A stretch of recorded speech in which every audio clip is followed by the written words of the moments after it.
really interesting. And grilled river prawn and grilled squid right here just 200 and 300 baht. We have sabak grill also 120. แล้วก็ร้านต่อมาจะเป็นทางด้านของ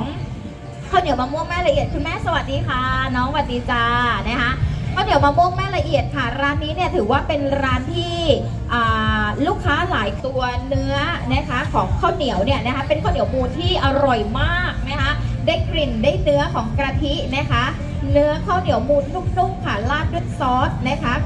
โคโคนัทซอสข้างบนเนี่ยนะคะอร่อยจะมีความเปรี้ยวความหวานนะคะแล้วก็ความเค็มของซอสมะพร้าวนั่นเองค่ะในราคา60 บาทกับ100 บาทค่ะ Alright everybody for popular dessert from Thailand we have mango sticky rice and everybody they know mango sticky rice that is very good we had a two price for you if you want to try small one that is 60 baht for one person but if you come with your friend 2 person 100 baht that is dessert for you too